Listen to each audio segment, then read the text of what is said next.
Beats.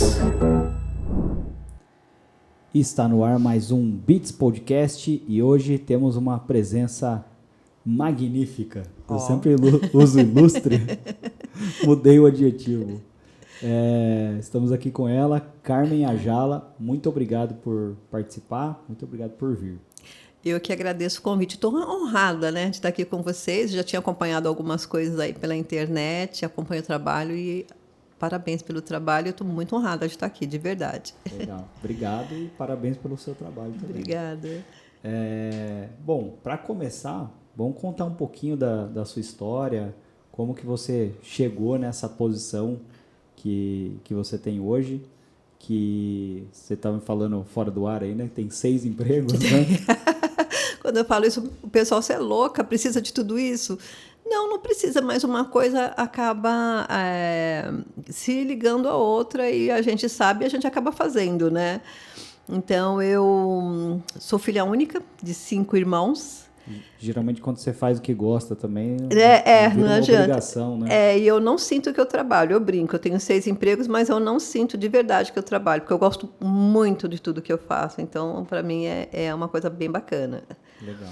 Então, eu sou filha única de 6 irmãos, de um pai assim extremamente machista, que vem de uma família de militares.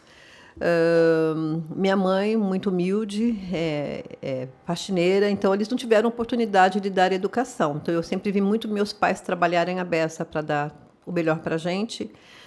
E eu sempre falei, eu quero trabalhar muito para dar o melhor para minha mãe. E aí eu sempre fui buscando a contramão dos meus irmãos. Meus irmãos começaram a trabalhar cedo em chão de fábrica. E eu falei, eu quero buscar aprender mais para chegar em algum lugar. Então, eles não, por questões de ter que trabalhar e ajudar a família, não estudaram. E eu sempre, filha única, presa em casa, não podia sair, tinha um monte de livros em casa, e eu fui curiosa, eu comecei a ler e fui aprendendo um monte de coisas. Você falou que você tinha filha única, mas falou dos seus irmãos? Eu sou filha única como mulher. São 5 homens e eu de mulher, né? São entendi. 5 homens, aquela coisa do machismo velado. Eu cresci numa família extremamente machista. E meus irmãos foram trabalhar muito cedo, eu em casa. Com 13 anos eu falei, eu preciso trabalhar, fazer alguma coisa, e fui vender jazigo de cemitério na rua. Minha mãe começou a me procurar, onde você estava? Eu falei, fui trabalhar. E isso, quando ela descobriu, já tinha uma semana que eu estava trabalhando. Então eu comecei a buscar aprendizado e estudar muito cedo. Eu tive uma boa oportunidade, um colega me convidou para trabalhar com ele. Eu descobri que eu fui trabalhar no Banco Nacional e o banco ele tinha aquela coisa de dar bolsa de estudo. Então, com eles, eu ganhei uma bolsa e fui fazer faculdade. A família brigou, porque, poxa, mas você é pobre não faz faculdade. E, resumindo a história, que foi longa, eu fiquei meses sem falar com meu pai. Ele não aceitou que eu fosse fazer faculdade, né? Ele achava que eu tinha que trabalhar de faxineira e nada contra a faxina, porque minha mãe era. Mas aí foi surgindo oportunidades. Quando eu terminei a faculdade, eu falei, poxa, eu sei tudo, né? Publicitária. Agora eu sei tudo, vou abrir minha empresa. Posso fazer um comentário? Você falou, pobre não faz faculdade, né? Tem uma pessoa, uma conhecida minha, né? Que ela falou que quando ela começou a namorar, assim, ela já trabalhava e ela foi fazer uma viagem.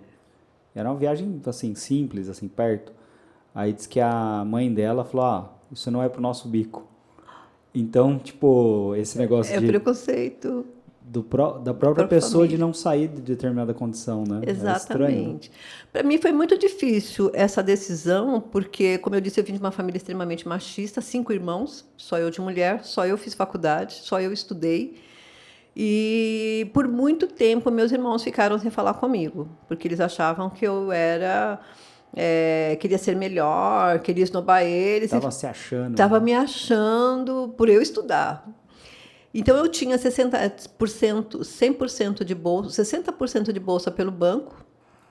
E minha mãe, muito feliz, era a única feliz na história, conseguiu um percentual com o chefe dela, e aí eu me formei. Para ele era legal me ajudar, porque ele, como dentista, tinha isenção fiscal. Então, para ele, era tudo certo. Fazia sentido, né? Fazia sentido, mas eu passei muitos apuros por ter esse diploma, e irmãos de mal, pai sem falar comigo, mas eu fui adiante. Falei, e nesse paralelo, eu comecei a ajudar numa igreja, né?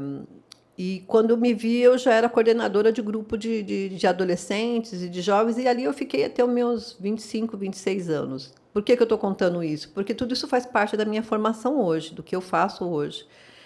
Eu saí da faculdade achando que eu sabia tudo, que eu já podia abrir minha empresa, abrir uma empresa de eventos. Nesse período, eu fazia poucos anos que tinha me casado, e meu marido se formou em administração e eu em comunicação social. Fomos abrir uma empresa de eventos. Nós já sabemos tudo. Você sabe administração, você vai saber dirigir a empresa, e eu sei comunicação, vai dar tudo certo. A gente adora evento, ele tocava, ele tinha uma banda, ele achava que ele sabia tudo. Resumindo a história, em alguns anos, nós perdemos tudo que a gente tinha. Eu estou resumindo.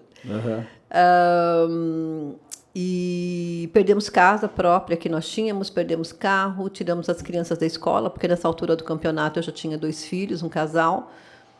E aí perdi casa, fui morar com os meus pais, e aí não deu muito certo. Ficamos um período separados, 8 meses.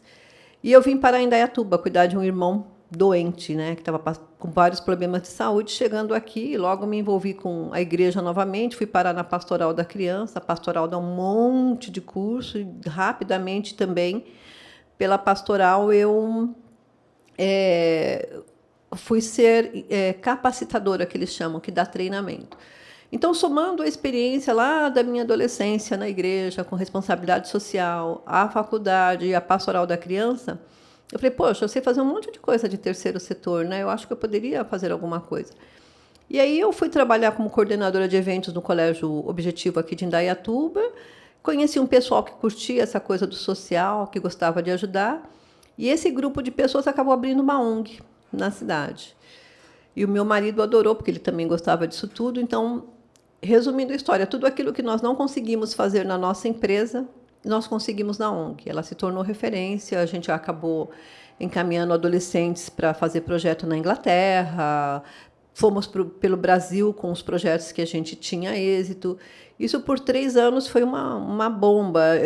Era engraçado, porque todo dia aparecia algum jornalista na porta para fazer entrevista com a gente, de gente da século XXI, gente de canal comunitário, rádios, todo mundo queria falar como a gente conseguia fazer o trabalho que a gente fazia sem muitos recursos. Legal. Então foi uma coisa bem legal.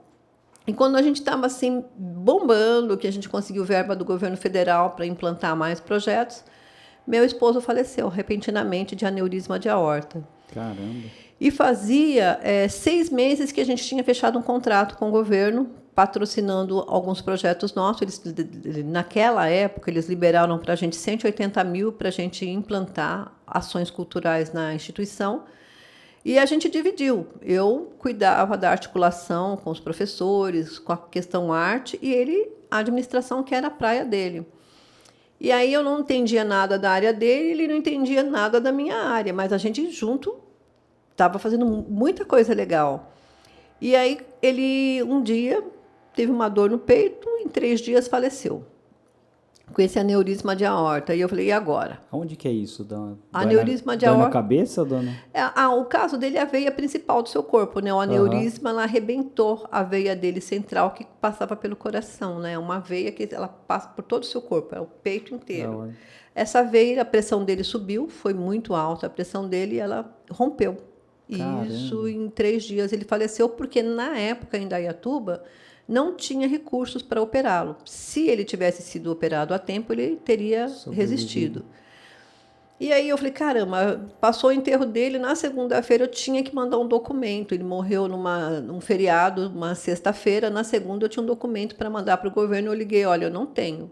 Ele faleceu, legal, então você vai ter que vir aqui, porque você tem que entregar esse documento, é a prestação de conta do que vocês já gastaram. Eu peguei tudo que eu tinha na mão, que era nada, eu não sabia a conta de banco, eu não sabia a senha, eu não sabia nada. E eu cheguei para o governo já com as lágrimas, assim, inundando meu rosto, olha, eu não sei, né? Como que você gastou, como você não gastou? Eu falei, então faz o seguinte, você tem 15 dias para entregar tudo para a gente que vocês fizeram. Problema seu, que você não aprendeu e que seu marido morreu. Sinto muito, Ouvi isso do governo, mas você tem que entregar, porque a gente não tem que ter isso em conta. Uhum. Então, em tempo recorde, eu contei com colegas que trabalhavam com a gente lá na instituição, que entendiam alguma coisa de administração, e eram os tesoureiros da instituição na época.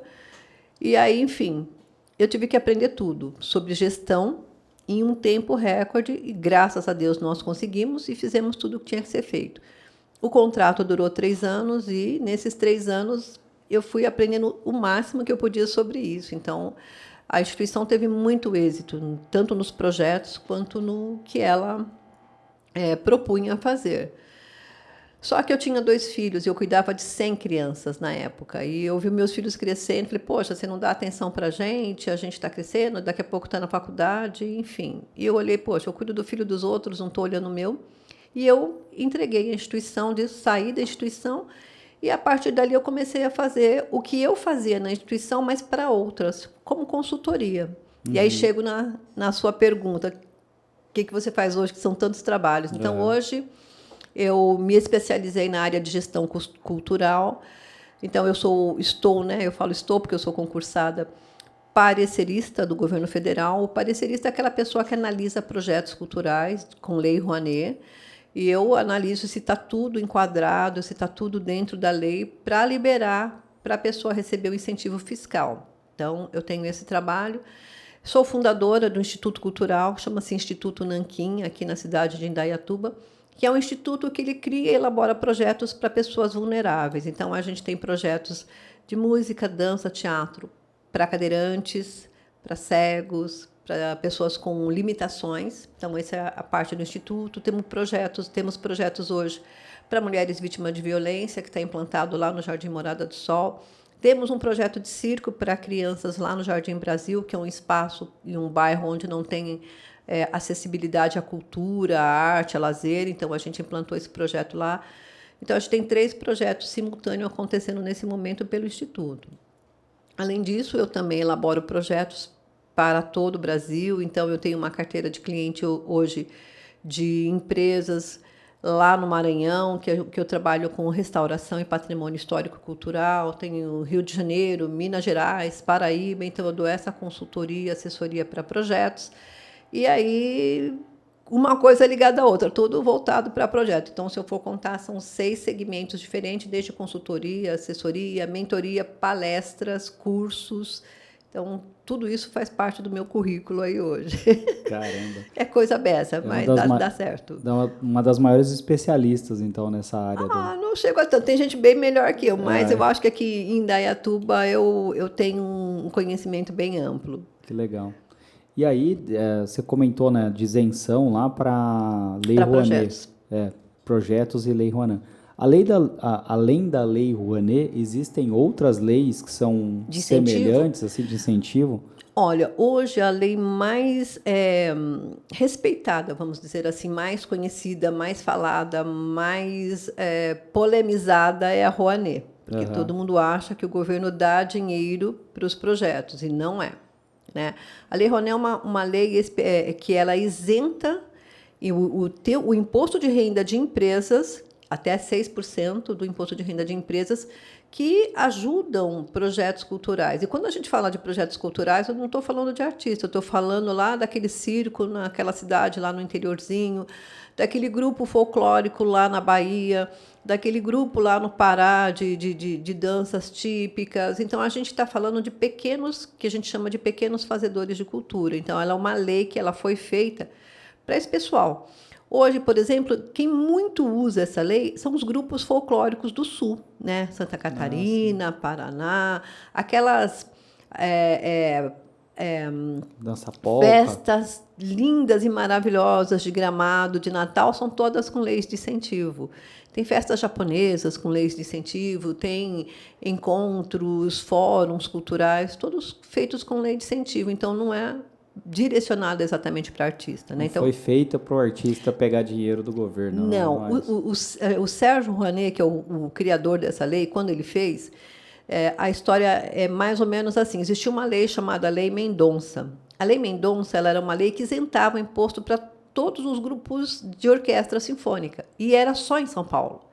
E começou a ficar uma coisa muito legal. E a TV Cultura se apropriou no sentido de ter muitas apresentações de orquestras sinfônicas, programas de orquestras sinfônicas, por conta da lei que ajudava e pagava. E isso mantinha a TV no ar, né? Que era onde ajudava.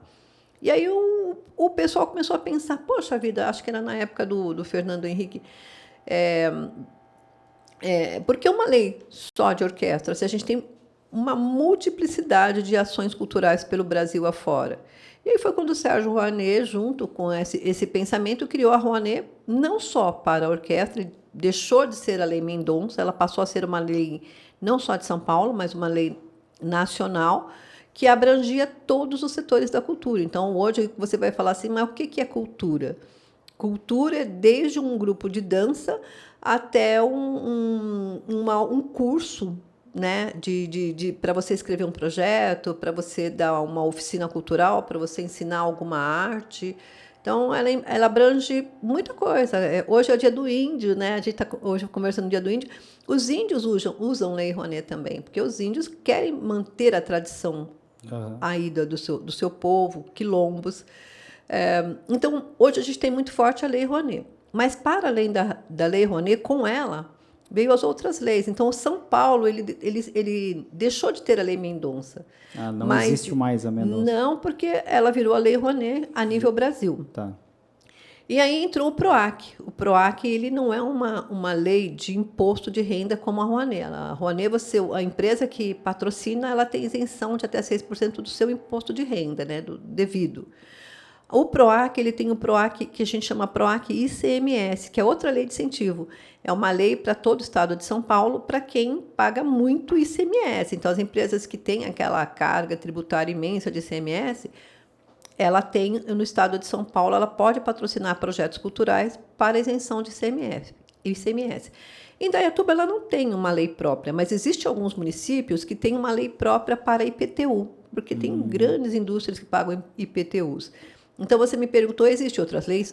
Depois do sucesso da Lei Rouanet, muitas leis outras surgiram. Então, hoje a gente tem a Lei do Idoso, a gente tem a Lei do Meio Ambiente, para coisas como meio ambiente.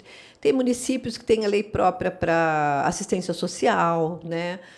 Tem outros para o Conselho do Adolescente. Então, existem várias outras leis que são estaduais e municipais. Então, depende do estado e do município. O Rio de Janeiro, ele hoje, é um estado muito forte na lei do ICMS, até mais do que o estado de São Paulo. Então, no Brasil, existem leis de isenção fiscal de ICMS, de IPTU, outras questões tributárias, mas cada cidade, cada estado com a sua peculiaridade. E, a nível federal, você tem leis aí para idoso, para menor, para meio ambiente, para sustentabilidade. Está muito essa coisa da sustentabilidade hoje, meio ambiente, então existem alguns incentivos nesse sentido, né? Tem muita coisa aí no mercado, mas o que o povo mais usa, vamos dizer assim, em termos de leis culturais voltadas para a cultura, é a Rouanet. Tem uma lei muito semelhante com a Rouanet, que é a lei do esporte, né? Que ela tem mais ou menos o mesmo perfil da Rouanet, mas ela é para esporte, que também isenta imposto, mas é menos, né? É 2%. Ah, bacana. Que é o pessoal estava tentando fazer aqui em Indaiatuba também, né? Para incentivo de... Isso. Existe algumas ações em Indaiatuba que foi beneficiada pela lei de esporte. Ainda existe alguns grupos, alguns movimentos de futebol, de futsal, que utilizam essa lei, grupos de judô, campeonatos, que foram utilizados a lei do esporte aqui em Indaiatuba. Tinha a lei, não sei se tem ainda, do audiovisual também, né? Então, a lei do audiovisual, que é a Ancine, ela é lei da cultura também, né? Eram juntas. E depois de um determinado tempo, ela virou a lei do audiovisual, que é o Fundo Nacional do Audiovisual. Fundo Setorial do Audiovisual, é o FSA, que ele é um fundo que vem da Ancine. Toda vez que você vai veicular um comercial na TV, você tem que pagar. Tem que pagar essa taxa dessa lei, Dessa lei, tem que pagar. E esse recurso é para financiar novos projetos, produtoras, filme, esse tipo de coisa, né? Para incentivar você a ter mais filmes, porque hoje você fazer um filme, você fazer algum trabalho de qualidade para o Brasil vai muita grana. Eu, nesse momento, você está falando aí, nesse momento eu tenho um cliente... a Centrípeda Filmes, que ela é de Ribeirão Preto, ela está rodando um documentário sobre lugares que foram históricos no Brasil e que hoje estão abandonados. E a TV Cultura adorou o projeto e vai ser exibido na TV Cultura a partir de agosto. Ela é feita com o Fundo Nacional da Cultura, com o Fundo Setorial da Cultura, né? Uma verba que veio através de um edital da Ancine, para ser aplicado na TV Cultura, que é uma TV... estatal, né? Uhum, que bacana. Então, existe o fundo setorial. Tanto aqui em São Paulo, o PROAC, você tem o PROAC Editais, que são os chamamentos, que eles chamam as chamadas públicas, e tem o ICMS, que é a isenção de ICMS. A mesma coisa a Ancine. A Ancine ela tem períodos que ela tem verba lá do Fundo Nacional, e ela publica editais. Olha, eu tenho uma verba aqui e a gente está chamando para filmes ou para documentários que falem de tal assunto ou aborde tal questão. E ela faz esse chamamento e é como se fosse um concurso e as pessoas se inscrevem e recebem a verba para produzir. E tem a questão de você fazer a inscrição na plataforma deles e ter a questão de isenção fiscal também. Então, existe também essa divisão aí na lei do audiovisual. Legal.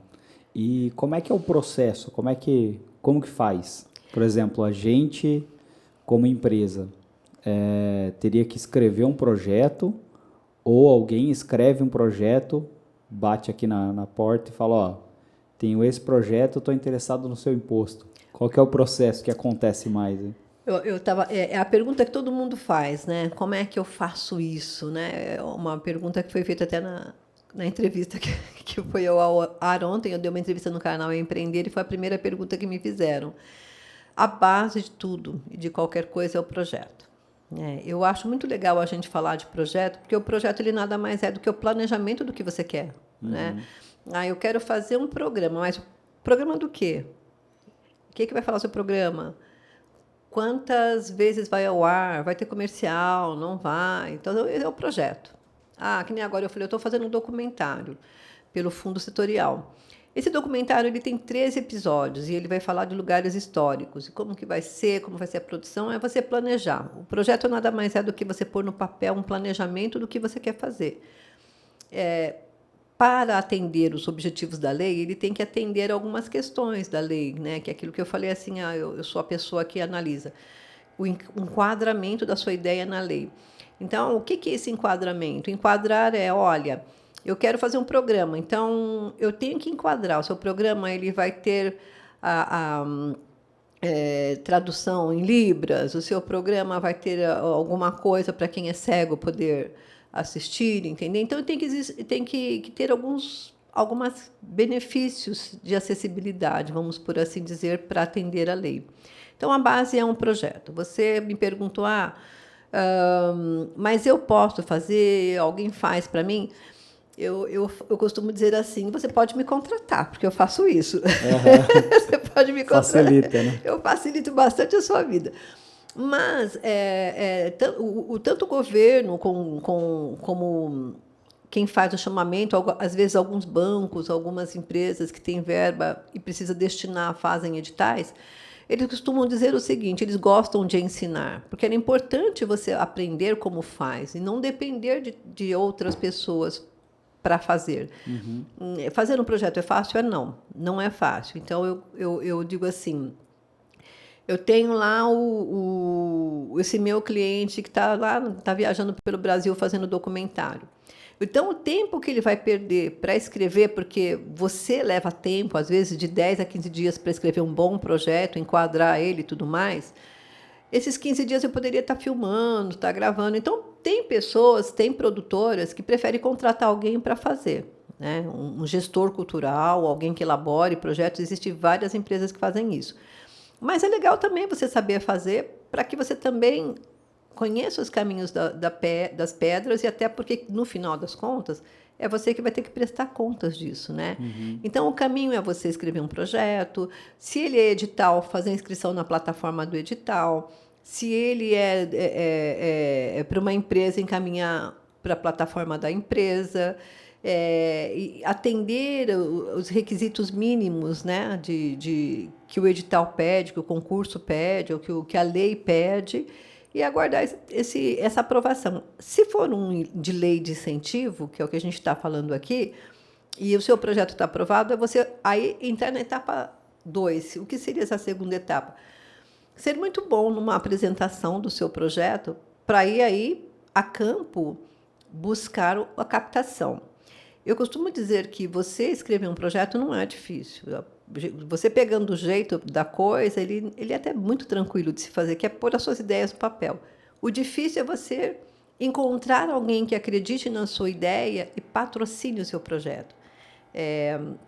Eu falei para vocês que eu estou com um projeto lá no Jardim Brasil, o projeto de R$400 mil, R$410 mil. E eu demorei 3 anos para conseguir captar esse valor. Então, hoje, a BASF é a empresa que patrocina o nosso projeto, que a gente implantou lá para as crianças do Jardim Brasil, onde não tem acesso à cultura.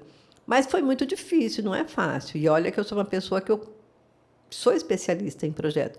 Então, assim como existe alguém que escreve projeto, você vai ter que fazer uma caminhada. Se você for muito bom em comunicação, tiver um bom network, você pode conseguir esse patrocínio, ou contratar uma empresa especializada que faça isso para você. A lei te permite fazer isso. A lei permite que até 10%, limitado a R$100 mil, você possa contratar alguém para fazer isso e você pagar esses 10%. Claro que tem empresa que cobra outros valores, cobra por fora, cobra taxa, enfim. Então, também é buscar o patrocínio para isso.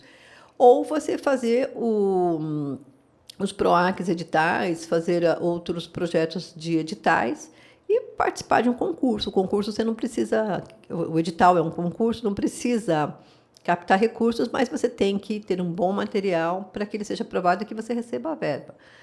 Falando de programa, de audiovisual, de conteúdo de televisão, podcast, está chegando aí a lei Paulo Gustavo, que é uma lei específica, né, para audiovisual, que todas as cidades vão receber uma verba. Me parece que aqui em Indaiatuba é 200 e alguma coisa que eles vão receber de verba para implementar aí os projetos audiovisuais da cidade. Então, quem tiver bom projeto, a prefeitura vai montar o seu edital, vai trazer as regras que ela deseja trazer para que tenha um bom material. E é um dinheiro que ele vai ser doado, vamos dizer assim, entre parênteses, ele vai ser liberado por esses editais e você depois vai ter que prestar contas disso. Como eu gastei esse dinheiro? Onde ele foi aplicado? Como ele foi aplicado? Qual o resultado disso? Essa é a prestação de contas. E aí tem a Lei Aldir Blanc, que é uma outra lei também que para destinar verba. Ela chegou na época da pandemia, porque as pessoas que trabalham com cultura ficou aquém. Muitas pessoas aqui na cidade fecharam portas, academias de dança, de música. Vários colegas artistas desistiram da carreira, foram trabalhar em outros segmentos, porque não conseguiu sobreviver, né, na época da pandemia. Então, a Aldir Blanc ela veio para isso, para dar esse suporte, e acabou ficando, né? Ela foi uma lei pensada por artistas, por pessoas que são especialistas em cultura. Inclusive, parte desse grupo é aqui de Campinas, que batalhou muito para que essa lei saísse. E é uma verba que também vai ser destinada para projetos. Como é que vai ser esses projetos? A gente não sabe, porque cada cidade vai ter as suas regras, os seus editais, os seus chamados, né? Mas aí o pessoal pode ficar atento, porque está chegando verba aí para a cultura. Que legal. E uma pergunta que me fizeram uma vez e eu não sabia responder de forma prática. Até essa pergunta eu pensei antes. O que é cultura? Cultura é tudo. Eu costumo dizer que tudo é cultura.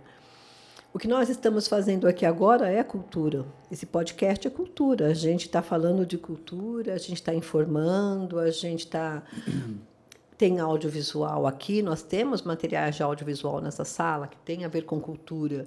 Cultura eu que viajei pelo Brasil, aí desde você ensinar uma pessoa a amamentar, a ama de leite, aquelas mães de leite que são tradições antigas, isso é cultura. É uma cultura de uma determinada região, onde uma mãe não pode amamentar e tem a sua ama de leite. Então, isso é uma ação cultural. A culinária é cultura. Nós temos em São Paulo aí o virado paulista, que virou patrimônio cultural. É um prato que ele nasceu em São Paulo, ele virou patrimônio cultural, assim como o queijo é culinária e é um patrimônio cultural de Minas. Então, se você for pensar... Bauru também. Né? Bauru também veio da cidade de Bauru. É um patrimônio cultural de uma cidade, porque nasceu dali. É uma cultura que naquela cidade as pessoas têm aquele hábito, né? De repente, lá na Escócia, os homens andam de saia. Isso é cultura, é a cultura de um local. Aliás, é a podiam dar uma liberada de andar de saia, porque deve ser gostoso pra caramba. Deve ser ótimo, né? Fica mais à vontade, né? O calor que faz aqui, né? Aqui em Dayatuba, nossa senhora. E lá na Escócia nem é tão calor, né? Não, lá é frio. Então... Os homens andam aquelas meionas lá, botas. Então, cultura, de uma forma mais prática, né? Eu exemplifiquei aqui algumas coisas, de uma forma mais prática, é a identidade de um local, é a identidade de um povo, é o que traz a tradição daquele lugar e que faz com que aquele povo tenha a sua regionalidade, né? No Brasil, a gente tem muito disso espalhado. Então, no Pará, se você for lá, tem umas comidas típicas que só encontra lá. Posso falar uma coisa que... É um palavrão, mas é um palavrão... Acho que não vão cortar. Tem um cara aqui em Dayatuba, um senhor, ele é conhecido como o velho São Paulino. Ah, já ouvi falar. Já ouviu falar? Já ouvi falar. E eu não conhecia ele daqui de Dayatuba. E aí eu tava em São Paulo, lá na casa de uns parentes, aí ele falou, cara, você já viu esse velho aqui que é São Paulino? Ele é São Paulino roxo, fica bravo, não sei o quê. Aí eu peguei, olhei o vídeo e vi ele xingando. Aí ele xingou disso, xingou daquilo, e falou, morfético. Falei, isso aí é de Dayatuba, hein, velho? Falei, isso aí... É de Dayatuba. Esse palavrão tem CEP. Tem CEP, Aí eu fui ver, ele era de Dayatuba mesmo. É de Dayatuba, é verdade. É uma tradição da cidade, é uma coisa que nasceu aqui. Então, é a identidade. Você de outro lugar, pô, mas isso é de Dayatuba. Olha como a identidade de um lugar é a cultura do local. Essa palavra, morfético, de onde surgiu isso, né? Outro dia eu estava conversando com uma moça, ela falou para mim assim, olha, eu estou fazendo um projeto, minto, não é moça, minha sobrinha. Eu vou abrir um ateliê. Ah, que legal, você vai abrir um ateliê do quê? Ah, de costura, de criação de roupas. E o nome dele vai ser Borogodó. Eu falei, de onde você tirou esse nome? Eu já ouvi falar tanto nesse nome que eu gosto dele. Eu falei, mas eu conheço quem inventou esse nome.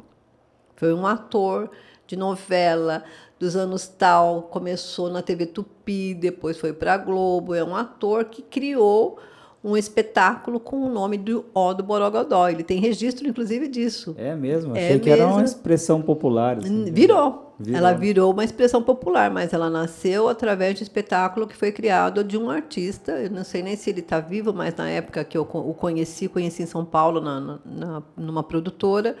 E ele tem toda a documentação registrada que ele que criou esse nome através do espetáculo dele, o do Borogodó. Caramba, então, é uma expressão popular que virou cultura de uma fala. Então, cultura é tudo que identifica um povo, um local, uma pessoa, uma região. Então, cultura é tudo. Esses dias eu vi uma matéria também falando sobre os povos mais limpos, mais higiênicos. E o brasileiro estava no topo, era o povo mais higiênico, mais limpo. Que interessante. Aí eu comecei a fazer uma reflexão, porque o índio tomava bastante banho, os nos rios, né? Então ele sempre tomava banho, já não tem pelo. Então uma das hipóteses, aí a minha hipótese, é que a gente trouxe isso lá do indígena. A outra, acho que é Oswaldo Cruz, que era o higienista lá, que é ambientalista? Não, acho que ele era um médico.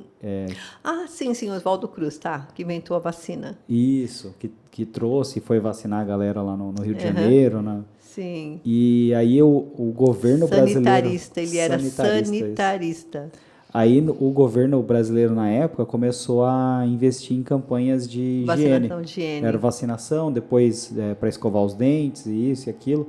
Tanto que eu morei um tempinho na Alemanha E a mulher foi perguntar, eu morava numa casa que era em cima e a dona da casa que alugava a casa era embaixo. Aí ela foi perguntar pro meu primo se eu tinha algum tipo de doença, porque eu tomava banho todo dia, né? Eu falei, eu tô dando uma maneirada de tomar banho aqui ainda. Você sabe que hoje eu estava conversando com uma pessoa e eu falava exatamente isso que você está dizendo aí. Eu fui fazer um trabalho, um projeto, eu implantei um projeto lá em Granada, na Espanha. E eu fiquei uma semana, né, em Granada implantando esse projeto logo que eu saí da instituição. E eu cheguei lá, achei estranho, porque eu encontrava as pessoas num dia, no outro dia a mesma roupa, mesmo tudo. Eu comecei a olhar aquilo e eles alugaram um espaço para eu ficar com minha sobrinha que foi comigo. E de vez em quando ia alguém lá nos acompanhar, e o pessoal realmente achava estranho que a gente tomava banho todo dia. E um dia ninguém aguentou e nos perguntou, mas por que vocês tomam banho todo dia? Não, mas a gente tem que tomar banho todo dia, né? Aí eu falei ao contrário, mas então agora eu pergunto, por que vocês não tomam banho todos os dias, né? Porque a gente não soa. Você já percebeu que desde que você chegou aqui, você não soa? O ambiente aqui em Granada, na Europa, é diferente. Então você pode ver que nos lugares que você for aí, você não vai ser como o Brasil, que tem os vidrinhos de perfume, que é um tiquinho aqui, outro ali, é grandes, porque realmente não soa. E a gente fez um teste, né? Eu e minha sobrinha, muito curiosa, fizemos um teste e a gente cheirou. Fica sem tomar banho e se cheira, ou tenta, né, sentir o cheiro. E, de fato, a gente não suava. A gente não suava e não tinha, não tinha aquele cheiro ruim, né? E ele falou, a gente não toma banho por isso, porque não precisa, a gente não soa. E nos banheiros lá, você morou na Alemanha, não sei como era na Alemanha, mas em Granada era muito diferente, não tinha chuveiro, era um negocinho diferente, como se fosse um Parece cano. Um chuveirinho, assim. Tipo um chuveirinho, né? Era até numa cabine, o local assim, do banho, uma cabine, né? Que você tomava banho. E nos banheiros eram os bidês cheios de toalhinhas. Eu perguntei, mas o que é isso?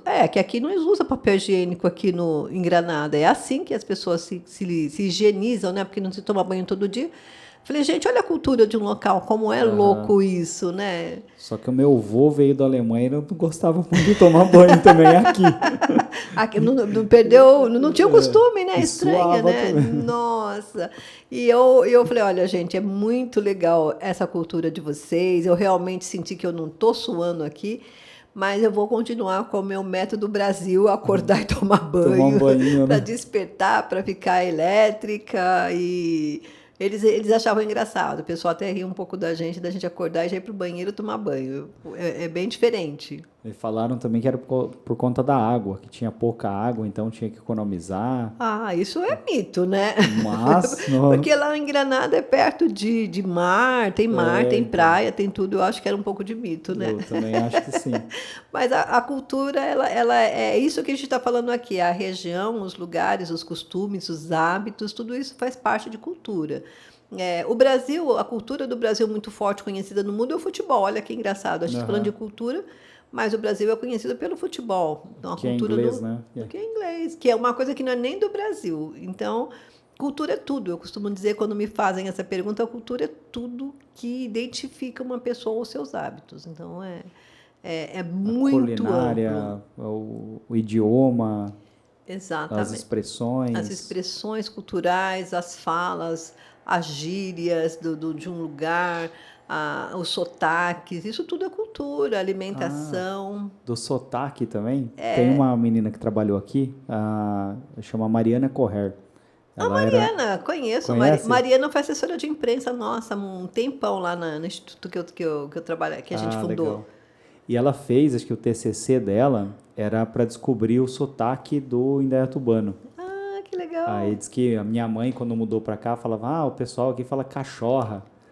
Não era cachorra ou cadela. Sim. E aí, alguns acentos do indaiatubano é fora de lugar. Vinha por conta da comunidade suíça. Suíça, que era muito forte aqui, né? Hoje a Suíça está competindo com o Japão, né? Porque tem muito japonês aqui. Tem bastante. A cultura japonesa, ela cresceu bastante aqui em Indaiatuba, né? Tem muito. E aí, você falando de cultura ainda, né? Você pega a comunidade suíça que tem aqui, eles se denominam helvéticos, né? Sim, é comunidade helvétia, né? A Helvétia era uma tribo... Caramba, como era o nome da tribo? Daquela tribo que tem elfo? que é europeia, não? Não sei, essa eu fugi da escola. Putz, agora eu esqueci. Mas, enfim, era uma tribo lá europeia, antes do domínio romano. Nossa! Então, tem até uma passagem de uma guerra lá, que os romanos invadiram e meio que quase dizimaram aquela população, mas sobraram alguns. E alguns desses helvéticos que fundaram praticamente a Suíça, e alguns deles vieram para Indaiatuba. Indaiatuba, então aqui como comunidade helvética, né? Às vezes eu me pergunto, o que esse povo está fazendo aqui? Porque lá na Suíça é tão melhor que o Brasil, né? Hoje, né? Gente, com todo respeito, né? Mas o que a gente ouve falar é que é o melhor país do mundo para se viver, né? Então, é desbravar mesmo, né? Vir para um país como o Brasil tão cheio de nuances, né? O meu avô, eu perguntava, ele faleceu agora não faz pouco tempo, né? Mas eu perguntava para ele, vô, você nunca quis voltar para a Alemanha, né? Ele falou, não perdi nada lá. Nossa! Aí eu falava, putz, mas é legal lá, é bonito. Ele falou, cara, o que você conheceu da Alemanha é a Alemanha de hoje. Superpotência, super desenvolvido, super civilizado. Eu saí de lá, eu só vi destroços. Né? Nossa, ele veio numa época complicada, né? Pós-Segunda Guerra. Pós-Segunda Guerra. Ele morou lá 3 anos de barraca na imigração. Então, ele chegou no Brasil, tinha 8 anos. Então, tudo aquela primeira infância, né, que ele viveu foi triste, lá, né? Foi traumático. Então, o cara não quer nem saber. Então, existiram... às vezes as pessoas fazem esse tipo de comentário por falar, putz, lá é muito melhor do que aqui. Sim. Mas tem essa questão. Às vezes o que moveu essas pessoas a saírem de lá foi uma situação totalmente adversa, né? É verdade. Como aqui no próprio Brasil. Eu vim de São Paulo. Eu gritava aos quatro ventos, eu nunca vou sair de São Paulo, porque aqui tem o que eu respiro, que é cultura, né? Que tem tudo. Você olha para um lado, tem uma coisa. Você olha para o outro, tem outra coisa. Tem museu, tem parque, tem cinema, tem isso, tem aquilo, tem lazer em todo quanto é lugar. Foi muito difícil quando eu tive que vir para cá, foi uma decisão dificílima, porque eu respirava a cultura, eu trabalhava já com cultura em São Paulo, e chegar aqui não tinha nem cinema, só tinha lá o Center Jeans, o único cinema da cidade no Center Jeans. Eu falei, meu Deus, onde eu vim parar? Aqui não tinha shopping, não tinha nada, isso há 20 anos atrás, quando eu cheguei aqui. E se você me pergunta hoje, você voltaria? Não, eu não volto para São Paulo, não posso dizer dessa água eu não beberei.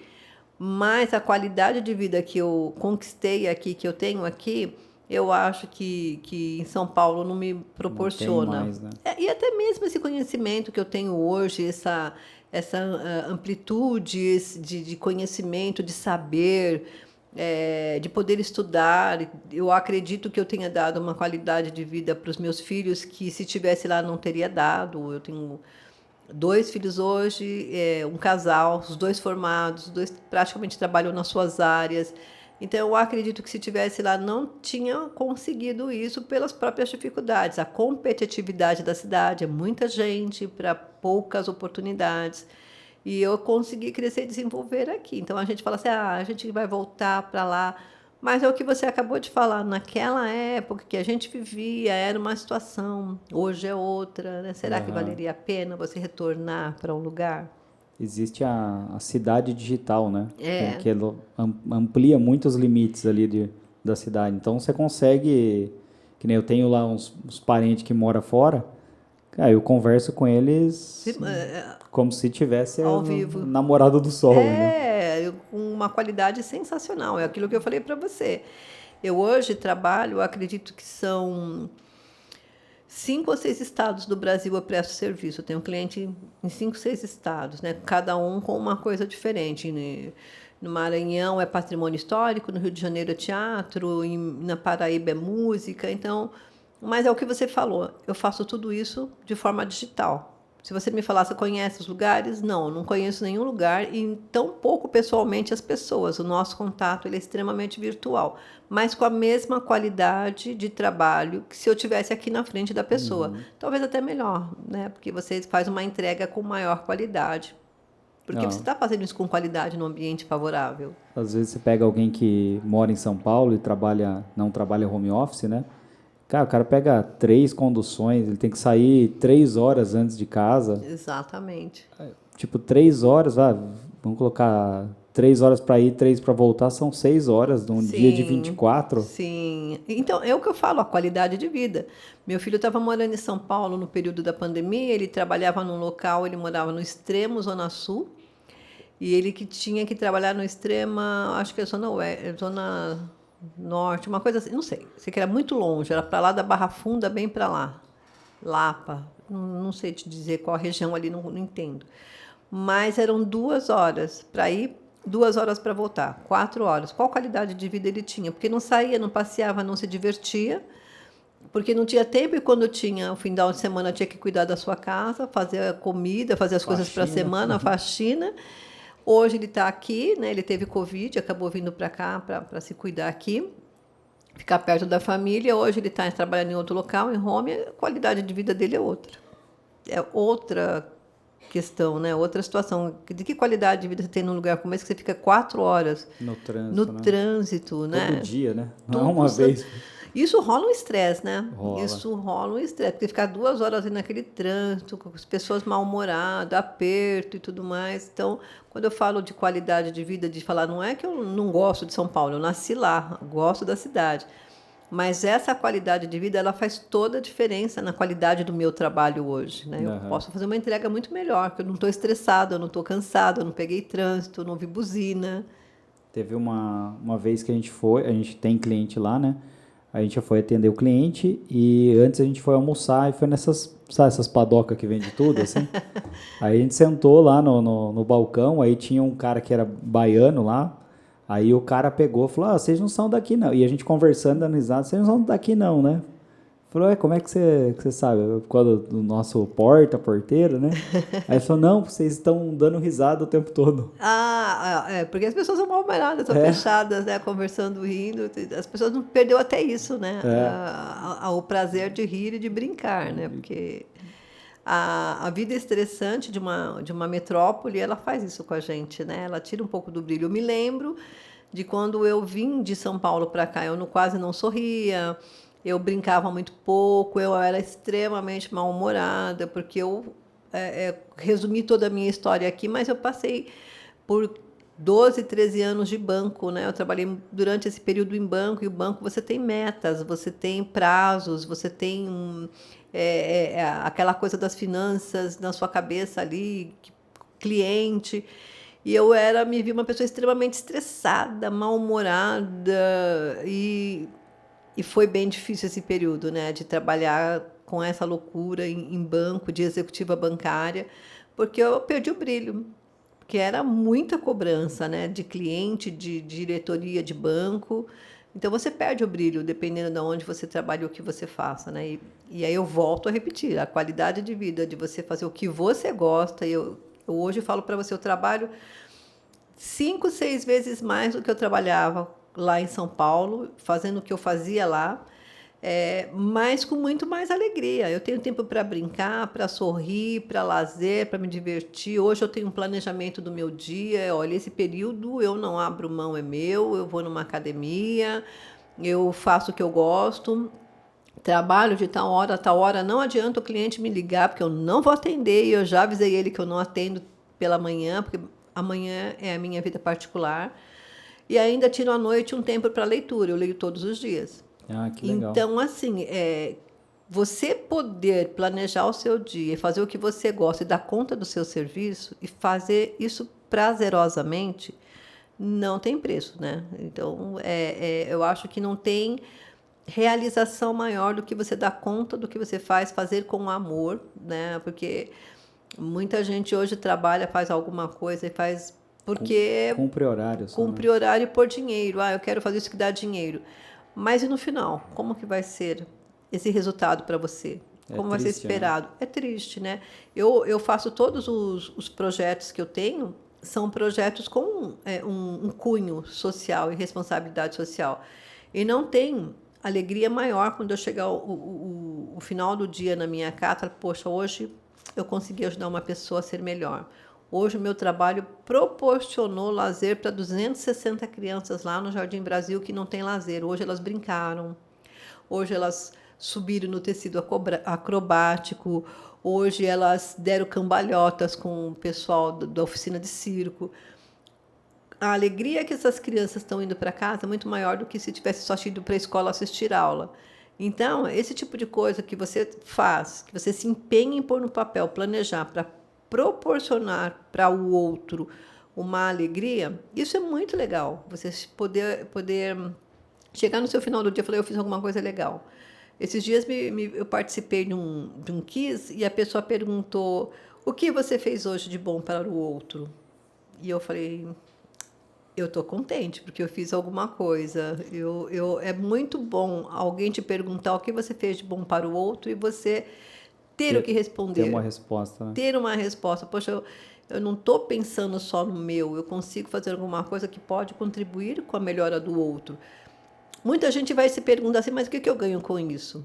Talvez financeiramente você não ganhe nada, mas você poder saber que você contribuiu com a melhora da vida de alguém, isso é muito legal, né? Eu acho que é um gesto muito, muito legal. As pessoas costumam dizer para mim assim, mas você é de responsabilidade social, você é da cultura. E eu costumo dizer que o meu trabalho ele é muito mais do que a cultura, ele é um trabalho humanitário. Eu costumo dizer que eu sou humanitária, porque todas as ações e trabalhos que eu executo são trabalhos que ele vai fazer alguma coisa boa para o outro. Então, é você não pensar só no seu e pensar no outro também. Eu já trabalhei muito gratuitamente. É uma vocação, né? Não... Eu acho que é uma vocação. E tem a ver com aquela historinha que eu comecei quando você me fez a primeira pergunta. Me conta a sua história. Eu comecei a minha vida com 13 anos de idade e não cuidar de grupo, eu não tinha nem idade para isso. Eu fui cuidar de grupo de adolescente na igreja. Então,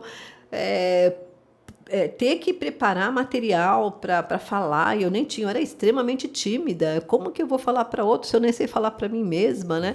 Então, com 13 anos, eu fui participar de um grupo. Quando eu me vi, eu já estava lá coordenando. Nem sei por que me chamaram, para ser bem honesta, mas quando eu me vi, eu estava lá. E quando chegou aqui, a mesma coisa. Eu vou visitar essas crianças na casa com a pastoral da criança, vou lá, né, dar uma contribuição uma vez por mês. Quando me viu, eu estava dando capacitação, estava dando treinamento para as pessoas que queriam ser voluntárias. Então, você poder contribuir com o crescimento do outro é muito bom, né? Eu acho que a satisfação que ela vem para você é muito legal.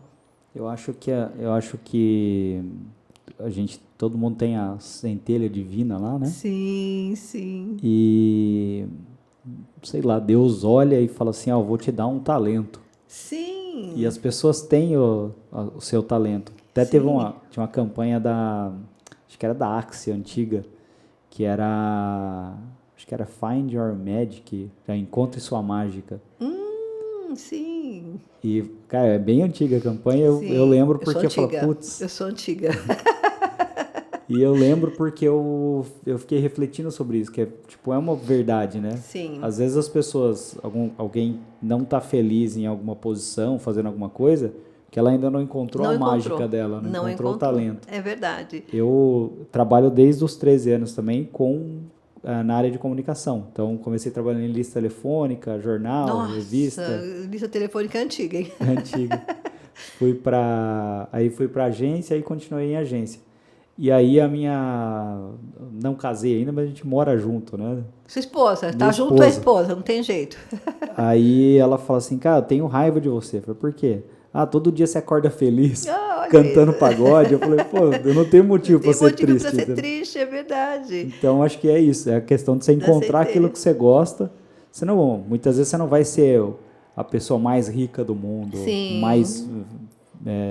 bem sucedido do mundo. O dinheiro não é tudo, eu não acho que seja, mas é um conceito muito meu, né? Eu acho que cada um tem um pensamento. Você falando isso, eu tive uma conversa ontem muito parecida com essa, com uma pessoa, porque eu tenho um projeto social lá na paróquia Santo Antônio, parceria com a igreja, a gente tem um projeto chamado Costurando Solidariedade de Tear de Saberes, que a gente tem as oficinas de corte e costura para as mulheres lá, né? E a gente tem 10 mulheres lá que estão fazendo enxoval para criança carente. E aí foi um moço lá consertar a máquina para a gente. Ele foi para consertar porque as mulheres achavam que a máquina estava quebrada. Não estava. A gente não estava com a máquina ajustada. Uhum. Resumindo a história, esse moço ele acabou ficando tão encantado com o projeto que ele acabou nos auxiliando e conseguindo outras máquinas para a gente trabalhar. Então, ele cedeu as máquinas. E ontem a gente pediu para ele botar lâmpada lá para as mulheres enxergar melhor para Não costurar o dedo. Colocar as linhas, que são muitos lugares, são máquinas industriais para pôr linhas, né? E ele chegou lá com uma máquina de corte de tecido. E a moça lá que me ajuda, uma das voluntárias, falou assim, mas quando você vai cobrar essa máquina? Aí ele falou, não, eu não vou cobrar, vai ficar aqui com vocês até quando vocês precisarem. Então, ele cedeu lá a máquina de corte para a gente trabalhar. E a gente conversando, a gente chegou nesse assunto que você falou, da centelha divina, né? Aí ele falou assim, olha...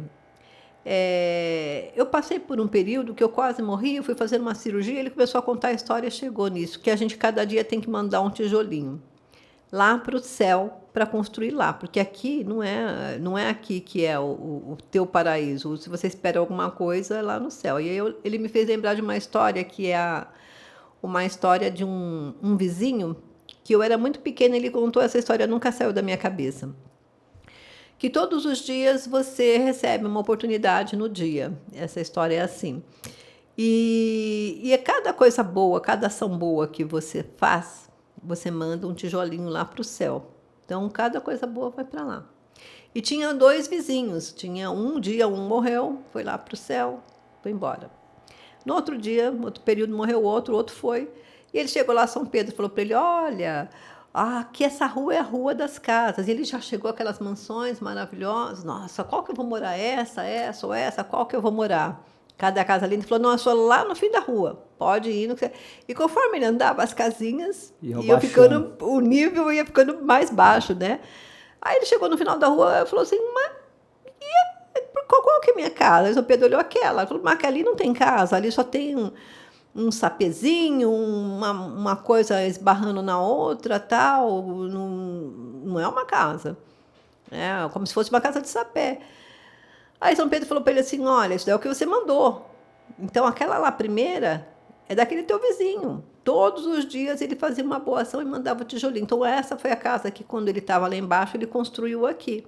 E essa que você fez. Você construiu isso. Isso é o que você mandou, só deu para construir isso. Então, é essa que você vai ficar. Então, é mais ou menos isso.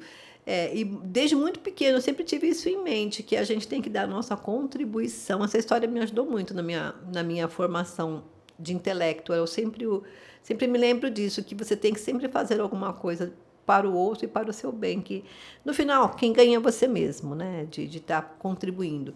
Eu falei para você que eu fundei lá a instituição com meu marido. Tem uma frase que eu lembrei, só para não esquecer, que eu tenho um empresário e a freira, e ela estava cuidando de leprosos lá no Pacífico, era alguma coisa assim.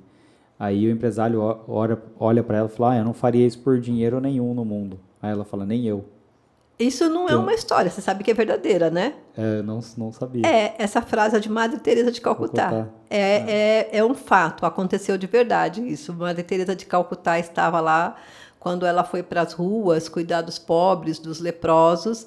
Madre Teresa de Calcutá estava lá cuidando e chegou um pessoal para entrevistar ela, uns jornalistas, uns empresários, porque entrevistar a Madre Teresa era uau, né? Era ganhar audiência, porque todo mundo queria ver a caridade. E ela estava limpando realmente um leproso lá e chegou a pessoa e falou, nossa, eu não faria isso por dinheiro nenhum. Ela, nem eu. Então, ela fazia com muito amor o trabalho dela. Então, não é uma história, não é fato, aconteceu de verdade. E aí, eu estava falando para você que a gente fundou lá a instituição, eu com meu esposo, os nossos amigos, e não muito tempo atrás, um grupo se reuniu de 10 jovens e foram me visitar. E aí, eles, na visita, falaram, olha, a gente chegou lá na instituição, a gente tinha 6 anos de idade. Hoje, eu sou médico, o outro é dentista, o outro é não sei o quê. E minto, houve um encontro em São Paulo da instituição que eu fui lá quando eu tinha 13 anos, que eu fui ensinar e tal. E eles decidiram se encontrar depois de 30 anos. Isso já faz 30 anos, olha como eu já estou velha, né? Aí eles decidiram se encontrar e o pessoal falou para mim, eu era a única senhorinha no grupo de dos jovenzinhos dos seus 30 e poucos anos. Aí eles começaram a conversar e eu sou dentista, tenho meu consultório em tal lugar, eu sou advogado, eu sou não sei o quê, o outro é gerente sênior da TIM, outro não sei o quê. E eles viraram e falaram assim, a gente é isso hoje, mas a base que você deu quando você estava lá é que nos deu um caminho, porque a gente poderia ser uma criança de rua ou de qualquer outra coisa. E o que você contribuiu, você foi uma ponte que nos auxiliou a chegar e ser as pessoas que nós somos hoje. Então, isso não tem preço. Você, depois de 30 anos, uma pessoa olhar para você 30 anos e falar, olha, você ajudou na minha formação de caráter, no que eu sou hoje. E aqui em Indaiatuba, existem 5 jovens que estão sempre falando comigo de quando eu fundei a instituição aqui, com meu marido. E é muito legal, porque eu tenho um deles, o Wesley, ele sempre fala para mim, olha, eu hoje conheço um teatro, eu assisti peças, porque você possibilitou isso para mim, porque na minha vida eu jamais teria ido num teatro. Eu conheço o Teatro Alfa, eu conheço o Western Wide, eu conheço um monte de lugares porque o projeto proporcionou isso. E se não fosse o seu trabalho, eu não conheceria nenhum desses lugares, eu nem sei onde eu estaria hoje. Então, eu quero um dia ter um trabalho como esse para passar para as pessoas o que você trouxe para a gente. O projeto ele me deu um novo caminho de vida, porque meu não tinha pai, minha mãe era problemática, meu padrasto alcoólatra, meu não sei o que, meu irmão envolvido com drogas. Eu poderia estar perdido nesse caminho. E eu não estou, porque o projeto não permitiu que eu fosse para esse caminho. Então, eu quero, com o tempo, poder fazer um trabalho como esse para ajudar outras pessoas. Então, é isso que eu falo para você. Não tem preço você poder colaborar e de saber que você evitou que um jovem hoje estivesse na rua fazendo coisa errada. Então, eu acho isso muito importante. Você ganha dinheiro fazendo ação social? Não, tem muita gente que faz por dinheiro, mas eu não faço, não, por dinheiro. Eu acho que algumas pessoas me falam, você poderia estar melhor de vida. Poderia, mas não era esse o meu propósito, ganhar dinheiro com isso. O meu propósito era ajudar o outro.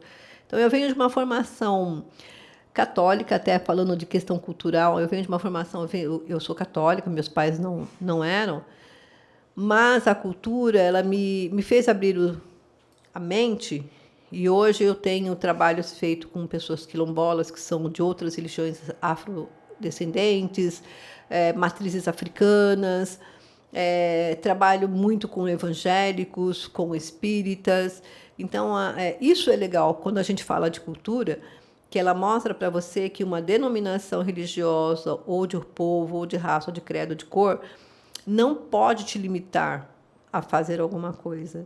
Então, hoje eu trabalho com pessoas de várias outras religiões, de vários outros pensamentos, e eu confesso a você que eu cresço muito cada vez que eu converso com esse povo, né? Porque só contribui com a sua evolução, o seu crescimento como pessoa.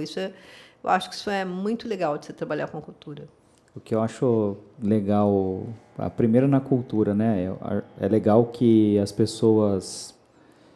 Eu acho que quando você conhece outras coisas, outros lugares, outras culturas, você acaba vibrando numa energia diferente. Sim, sim. E aí você acaba não se encaixando mais naquele lugar que você estava. E aí eu acho que a função dela em tirar pessoas da rua, ou enfim, dos riscos sociais, é esse. Tipo, ela conhecer algo que é legal. Contar assim, quando eu era mais novo, tal, enfim, já tive problemas na vida, assim. Quem não teve? Quem não teve? E aí a minha tia me levou para trabalhar muito cedo. Então, eu comecei a trabalhar e ter outro círculo social. E aí, ali, eu ia percebendo que era mais legal estar ali do que estar em outros lugares, né? E aí, nunca me envolvi com coisa errada, assim, tal, mas podia ser que eu tomasse outro caminho na vida se eu não tivesse tido essas oportunidades, né? Que você teve. E aí você vai percebendo e com o tempo você vai amadurecendo, conhecendo mais, lendo mais, tendo mais autoconhecimento, você vai entendendo, putz, aqui poderia ter acontecido isso, ali poderia ter ido para tal caminho. Então, quando você sai de determinado círculo social, você começa a enxergar outras coisas. Ampliar o seu conhecimento. E ver que pessoas ali que, às vezes, tá em algum tipo de risco, que o universo dela é aquilo. Então, ela não consegue enxergar além daquilo. Além daquilo, é verdade. E eu acho que a cultura proporciona isso. Proporciona. Eu acho que um dos maiores presentes que eu ganhei com a cultura É exatamente isso que você falou agora. Me resume, me diz muito isso, porque eu sou praticamente a única católica praticante de casa, né? Minha mãe não, ela veio de uma família evangélica, meu pai dizia que não tinha religião nenhuma, meus irmãos também. Mas eu acho que por eu atuar tanto no campo católico, eu cheguei até a brigar com um professor de universidade por religião. Então eu tinha essa mente muito fechada, esse círculo muito fechado dentro daquilo que eu praticava. E quando eu me desliguei da instituição aqui de Indaiatuba, que eu comecei a fazer trabalhos para outros, eu fui parar num quilombo, lá em Ubatuba, o quilombo Caçandoca. E lá, dentro do quilombo, eles têm várias religiões, além da religião da matriz africana. E eu era extremamente preconceituosa, religiosamente falando. E foi um presente que eu ganhei, porque eu acabei, quando fui participar de fóruns culturais, ser ponto de cultura. Hoje nós somos um ponto de cultura aqui dentro de Indaiatuba, um ponto de cultura filiado ao governo federal. O ponto de cultura acabou me levando para um monte de lugares, e eu conheci mais de perto essa coisa das outras religiões, dos outros pensamentos. E quando eu fui viver nesse círculo de atender esse pessoal do quilombo, de começar a participar de fórum com pessoas de outras religiões que não a minha cabeça mudou completamente. Gente, o que eu estou fazendo preconceituosa desse jeito? Nossa, não é nada disso. Que coisa linda que esse pessoal pratica, que coisa linda que esse pessoal faz. Campinas, eu fui num quilombo, num jongo dito Ribeiro, e ele é referência em ponto de cultura em Campinas.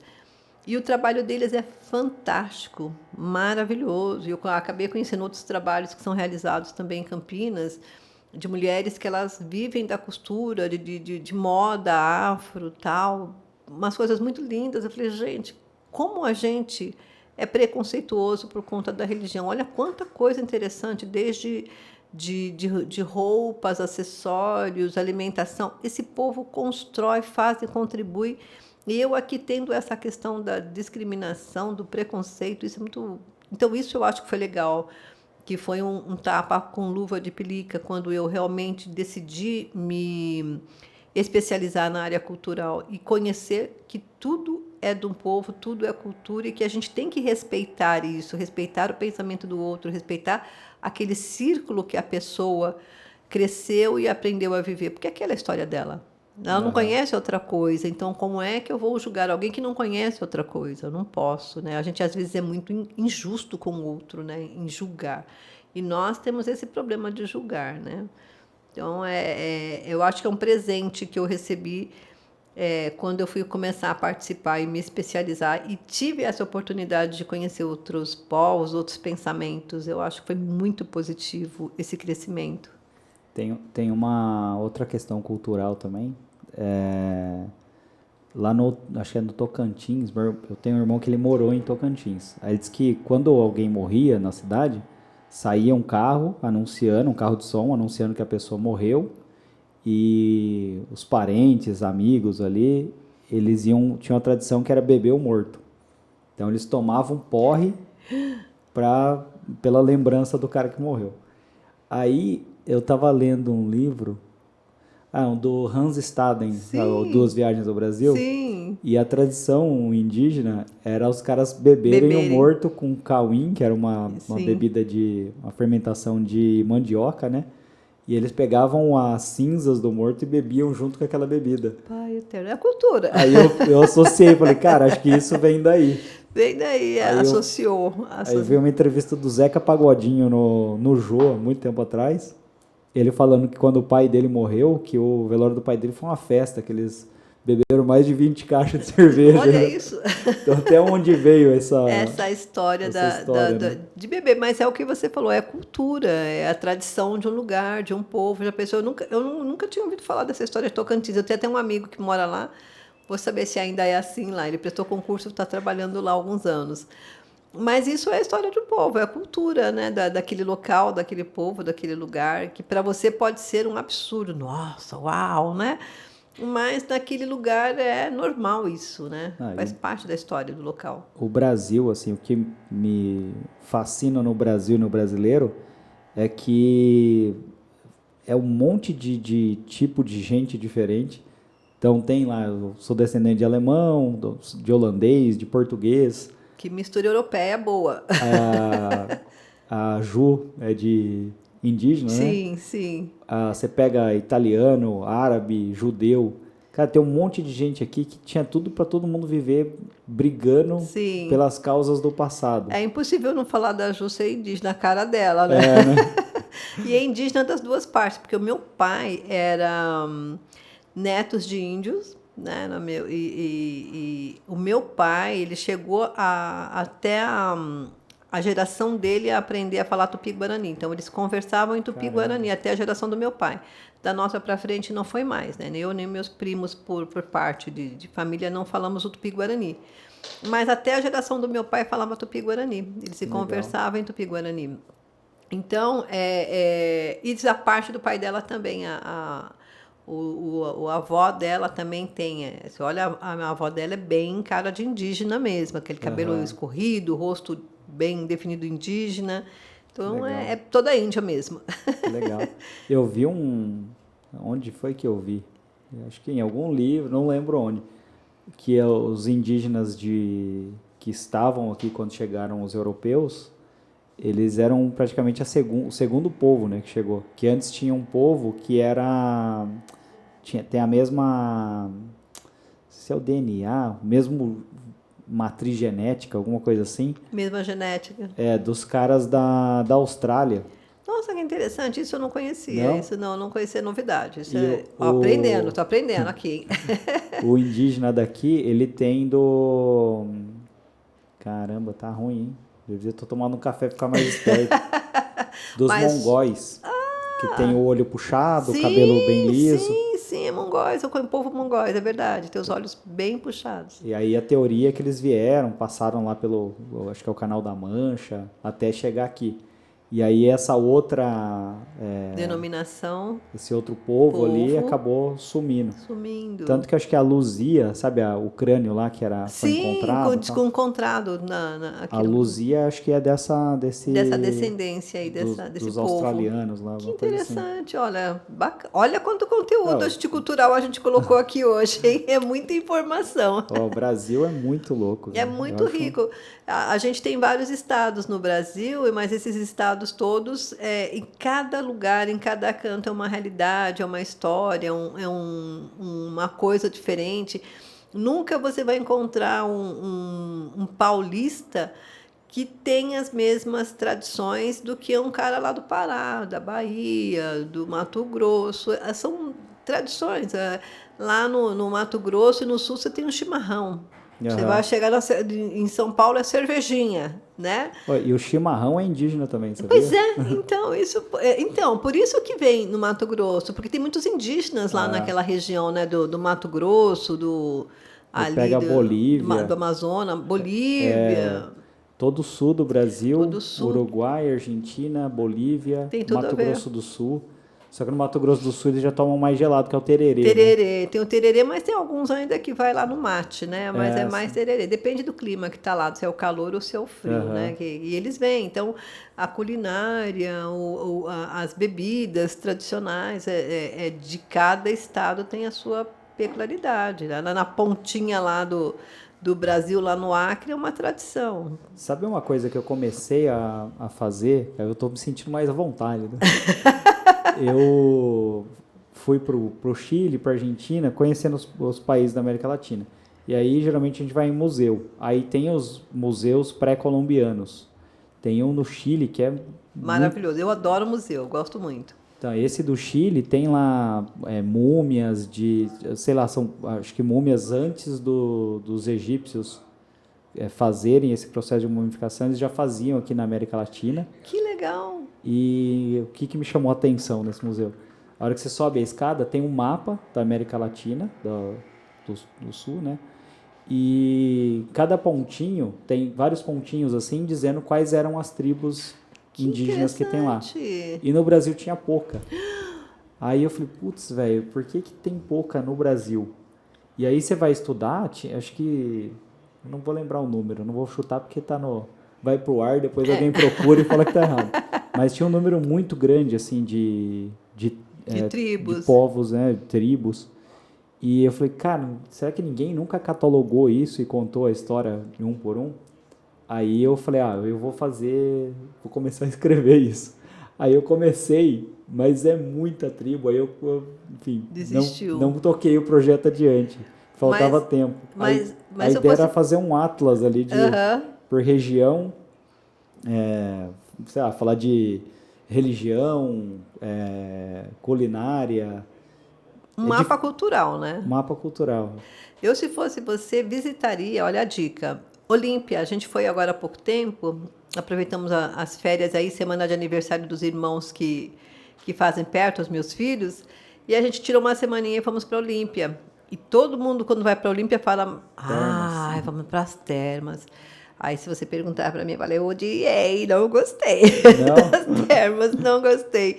Os meninos, não, como não gostou? Todo mundo gosta das termas. Mas aí é a história de quem trabalha com cultura. Você tem que ser curioso e gostar de coisas, né? E a gente descobriu lá na cidade, escondidinho, com pouca sinalização, o Museu de Arte Sacra. E na frente, praticamente, do Museu de Arte Sacra, um museu do folclore. E aí, quando a gente entrou no museu, a primeira coisa que a gente encontrou um mapa na parede, falando da história de Olímpia. Eu não sabia, descobri naquele dia que Olímpia é um nome indígena, que ali era habitado por índios. Você está falando dos índios? Não sabia, né? E aí tem toda a história dos índios que passaram por lá, dos tipos de indígenas. E quando a gente começou a olhar, eu falei, gente, os indígenas que estavam aqui, não tem indígena brasileiro de outras regiões, de outros lugares, que vieram lá do Chile, de sei lá onde, de Mato Grosso, do Amazonas, mas muita coisa indígena. E Olímpia é um nome que veio de índios, dado por índios, porque ali era uma tribo indígena em Olímpia.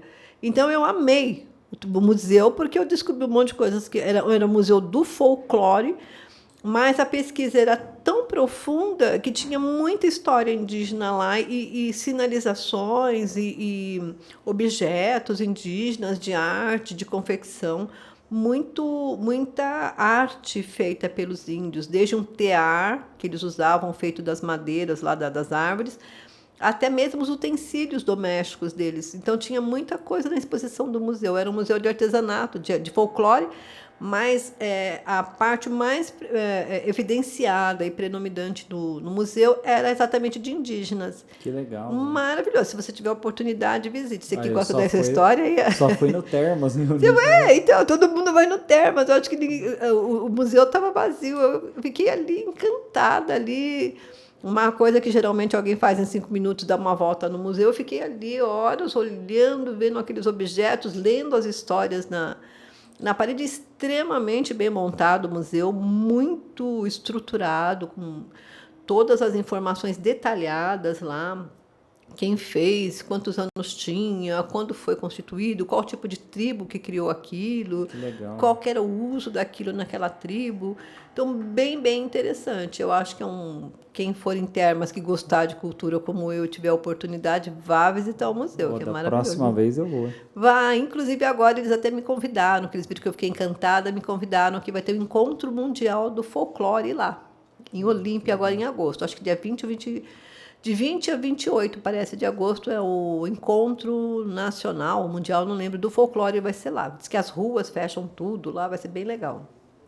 Por que será que, né, a gente está falando de museu, né? Museu, aparentemente, assim, alguém quer se perfazer, tipo, eu fui no museu, eu li o livro, eu não sei o quê. Isso não era para ser algo comum? Não.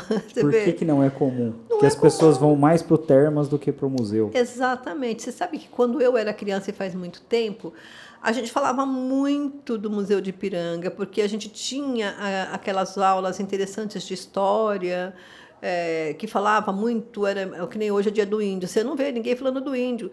Quando eu era criança, a semana inteira se falava do dia do índio, né? E hoje você não vê falar sobre isso. Então, não há incentivo, pelo menos é uma opinião muito pessoal minha, para esse tipo de dia ou de lugar. Porque eu lembro que, quando eu era pequena, se falava muito de museu, todo mundo queria ir no museu, as escolas falavam de museus, contavam que a história, que o histórico de determinado lugar, de determinado povo estava no museu contado, tal, era muito referenciado o museu. Hoje você não vê isso. A gente ouviu alguns meses atrás falar muito do Museu de Ipiranga porque ele foi reinaugurado, mas quanto que você fala?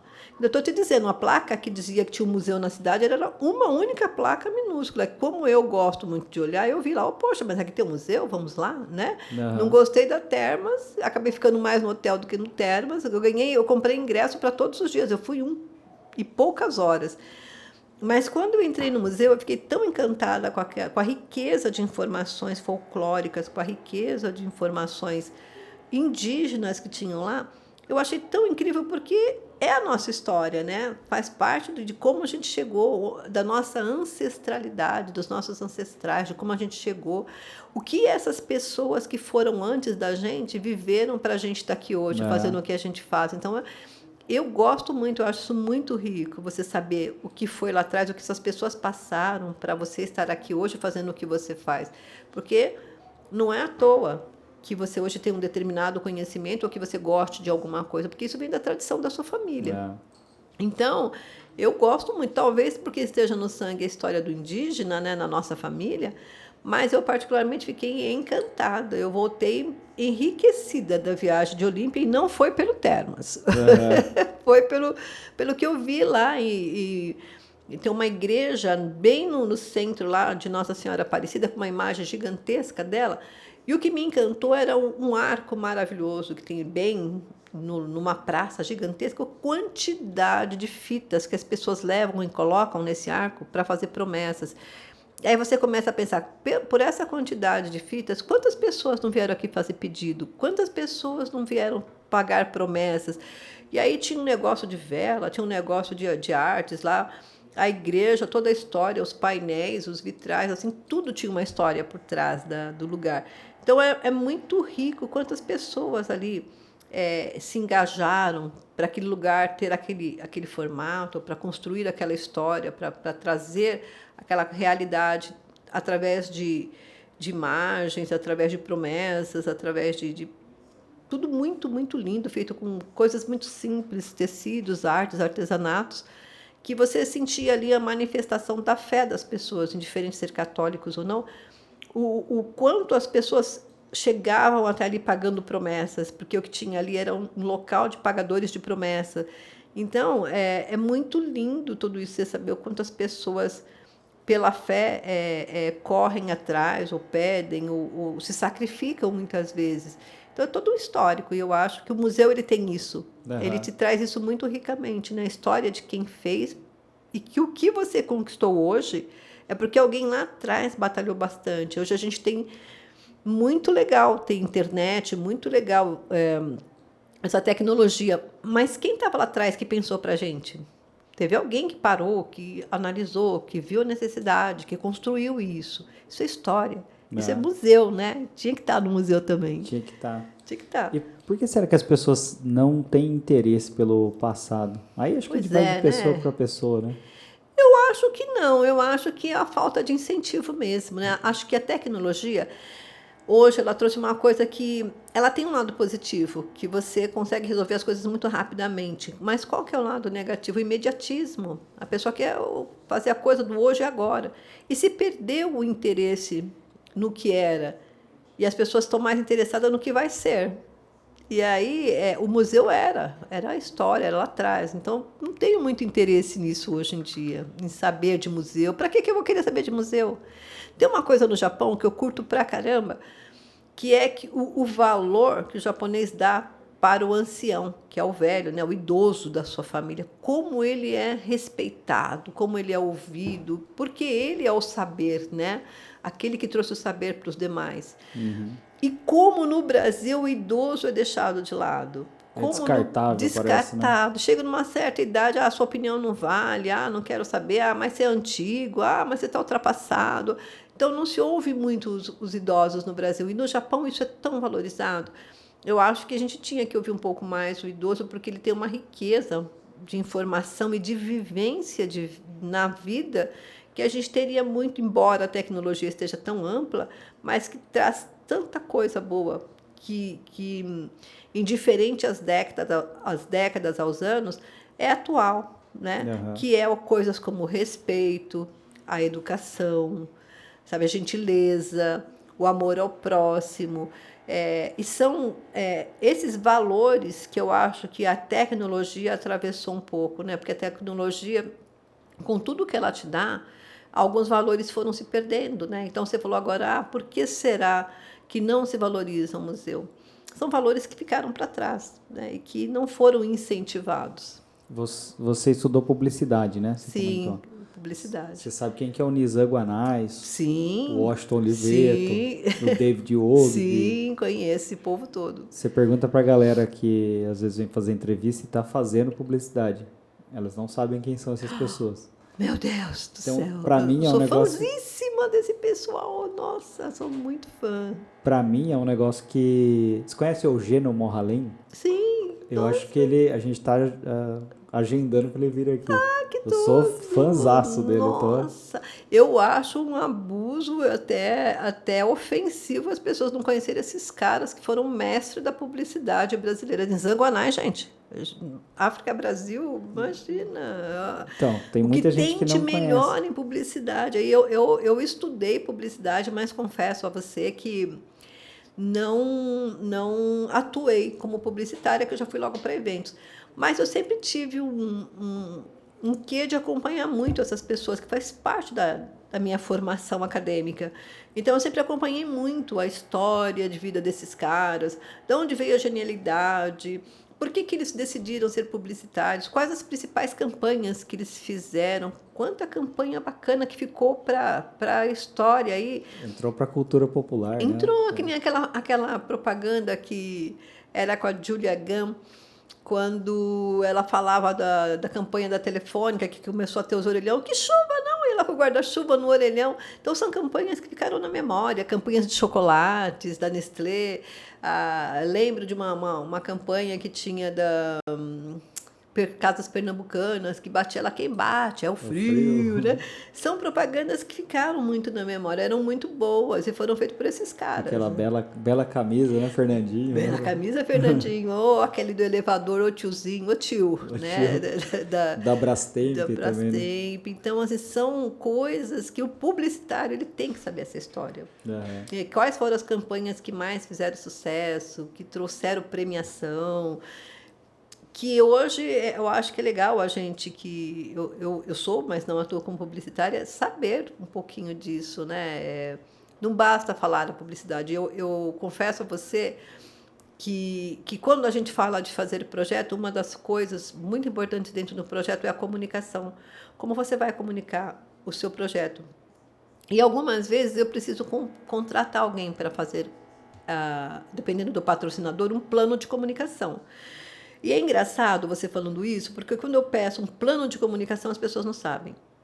Agora mesmo, nesse projeto do Jardim Brasil, eu precisei contratar um assessor de imprensa e uma pessoa para a parte de comunicação. Eu entrevistei 10 pessoas, 10 alunos de uma universidade conceituada de Campinas em publicidade.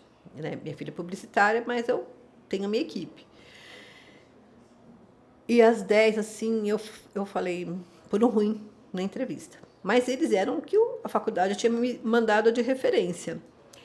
E aí eu pedi para eles assim, gente, conversando com meu filho falou, mãe, faz o seguinte, pede para eles criarem uma campanha para você, e através da campanha que eles criarem para você, você analisa melhor e contrata.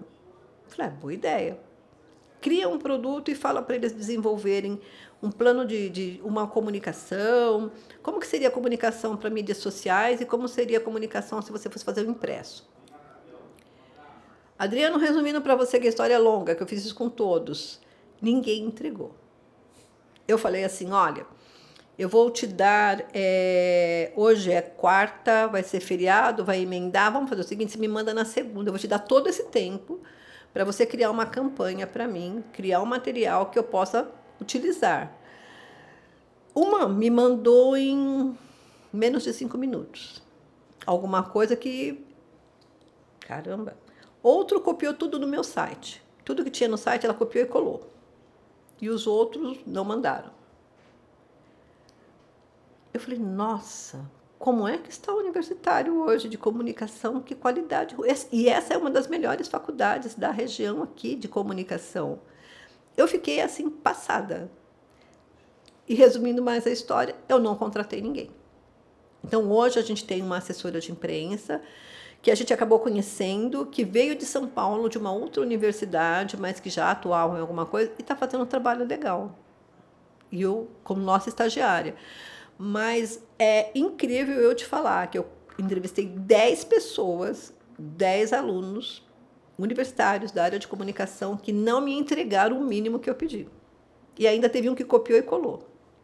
Então, é complicado você falar de não conhecer Nizanguanais, né, no Washington Oliveto. Mas, gente, tá difícil hoje. A maioria não conhece, é estranho. A qualidade está bem complicada. E eu acho que também tem uma questão você falou, a falta de respeito com os mais antigos aí. As anciões, que a gente chama, os anciões, né?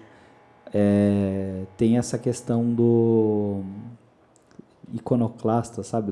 De o que é antigo não vale. Então, sim, meio de uma revolução, revolução digital. Então, pegaram, o mercado virou digital, pegaram todas as bases que se tinham no mercado tradicional, isso aí não funciona, não sei o quê.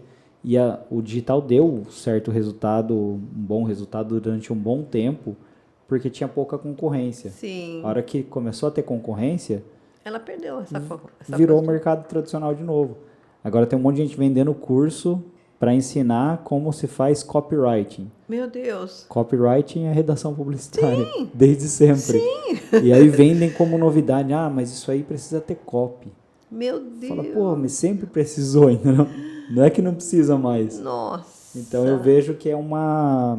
Não sei se a internet, o algoritmo foi deixando as pessoas mais pasteurizadas. Sim, assim. Todo mundo usa mesmo que a mesma roupa, gosta das mesmas coisas. Minha mãe falava assim, minha mãe é da época que começou esse boom na internet, né, essa coisa toda, não tinha ainda, era a época do Orkut, não tinha muitas outras redes sociais, mas ela já falava uma coisa que eu acho muito legal.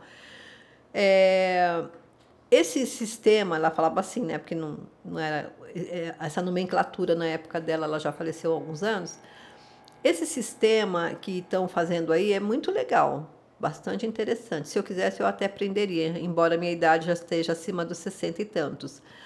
Mas é uma ferramenta que no futuro ela vai ser muito boa para quem souber usar. Uhum. Porque se essa ferramenta com o tempo, se a pessoa não souber usar, ela vai ser destrutiva. E eu acho que é bem isso hoje, porque eu não sei se existe essa palavra, mas eu acho que se você não souber usar, ela te emburrece. Porque está tudo muito fácil, você vai ali, copia, pega, usa, do jeito que você quer, da forma que você quer, desrespeitosamente, e acaba fazendo uma entrega que não é legal, né? Agora, é uma ferramenta legal, se você souber usar, de criação, de criatividade, de desenvolvimento, de expansão, né? De cultura, se você souber usar. Agora, se você não souber, entra nesse campo do que você falou aí, do copiar e colar, do pegar muito fácil e colocar ali e tá tudo certo. E não sabe, não tem parâmetro, né? O que foi bom, o que funciona, o que não funciona. Então é o mais fácil, copia e cola e... E aí eu nessas entrevistas comecei a fazer umas perguntas para as pessoas até nesse sentido e ninguém sabia responder as questões. Coisa simples, né? Olha, o meu negócio é simples, eu tenho um projeto social, eu preciso divulgar em mídias sociais, eu preciso fazer isso, preciso fazer aquilo. O que você pensa? Como que a gente pode divulgar isso? A gente joga no Instagram, a gente joga... Não é joga. Quantas vezes, como, o que você pensou, o que você diria para uma pessoa para vender a imagem de que esse projeto é legal, para pôr lá, para atrair mais seguidores ou para dar mais visualizações, coisas que, ao meu ver, são básicas, né? E eu não sou expert no negócio. e as pessoas não sabiam responder. E está se formando em comunicação, eu acho que isso hoje faz parte da comunicação, né? É publicidade. Hoje, mídias sociais é parte integrante da publicidade. Com certeza. Faz parte. E eu realmente fiquei muito assustada com o resultado. Se você for pegar 10, tudo bem.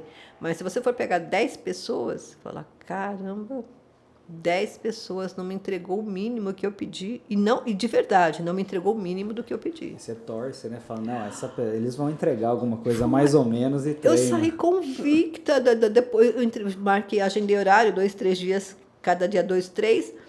E eu saía das entrevistas crentes, deu um prazo legal, esse pessoal vai desenvolver um negócio muito bom. Não aconteceu. É complicado. É complicado. O mercado está complicado. Boa sorte para vocês aqui. É por isso que a gente contrata e treina pelo menos 6 meses. Pois é. São 6 meses de curso, treinamento, curso interno, curso externo. Para a pessoa começar a entrar no universo. No universo, porque eu acho que publicidade hoje, ela a gente está falando aqui de tecnologia e eu olho para trás. Eu me formei na Anhembi Morumbi e eu vejo que foi, para mim, muito profundo o curso que eu fiz, né? Quando o Ju fez o curso dela, ela é publicitária e a gente acabava falando, olha, você aprendeu isso, aprendeu aquilo? Não, nossa, quanta coisa mudou de lá para cá, né? Mas eu vejo que a publicidade ela é uma área que, com toda essa tecnologia, ela poderia ter caído, mas eu acho que, de uma forma inteligente, ela consegue se manter com todas essas questões de mídias sociais, etc., né? Essas plataformas de comunicação que tem aí, streaming. Então, acho que, de uma forma inteligente, ela consegue se manter muito bem no mercado, você sabendo utilizar essas ferramentas. Mas a gente fica triste quando ouve coisas como essas, que você tem essa infinidade que na minha época não tinha nada disso. Na minha época era o rádio, televisão e publicidade na Globo, rádio e no máximo outdoor. Depois logo chegou o Busdoor. Aí eu sou da época do lambe-lambe, então era essa forma de se comunicar. Hoje você tem uma infinidade de coisas e as pessoas não estão sabendo usar isso de uma forma muito positiva para se comunicar. Legal. Bom, queria agradecer muito sua presença aqui. Falo pra caramba. A gente conversou bem. Foi muito bom aprender com você, aprender ali os processos, entender um pouquinho melhor o que você faz. Adorei as suas viagens. Quanta viagem boa. Uma coisa que eu gosto de fazer é viajar. Adorei saber. Você vai, cada cantinho que você vai, você conhece uma coisa diferente. É legal quando a gente dá uma estudada antes, o que tem, o que não tem, qual que é a cultura, a comida típica. Sim, bem legal, gostei de saber. E a gente vai, não interessa qual seja a comida, a gente come para conhecer. Eu fiquei encantada com suas viagens. Legal, obrigado. Gostei de te conhecer, aprender um pouco mais, conhecer agora um pouco mais, né, conversar mais, né? Sim. Nos conhecemos rapidamente esses dias. E aí queria deixar o serviço. Quem quiser se conectar com você, te contratar, como é que faz? Quais são as redes sociais ou os canais? Olha, vocês podem me achar no Instagram, Facebook, como Carmen Ajala. E se você quiser conhecer um pouco mais o nosso trabalho, Nanquim Cultura e Arte, Instituto Nanquim nas redes sociais. A gente tem LinkedIn, Facebook, Instagram, você consegue nos achar lá. Acredito que quem é da cultura vai curtir o nosso trabalho. Então, me coloco à disposição aí. Nós estamos numa época de PROAC, de leis de incentivo, Lei Paulo Gustavo, Lei Aldir Blanc. Quem precisar de projetos pode nos contatar. Perfeito. Vou aproveitar também e fazer o nosso jabá aqui. Claro.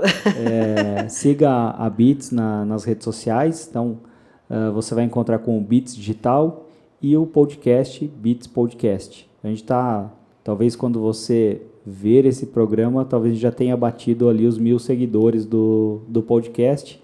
Se não bateu ainda, segue lá, aciona o sininho, compartilha, pressiona as pessoas em volta para que elas sigam também, para a gente atingir esses 1000 seguidores. E é isso aí. As minhas redes sociais também você vai encontrar como Adriano Klump. É Adriano, normal, e Klump é K-L-U-M de Maria, P de pato, P de pato.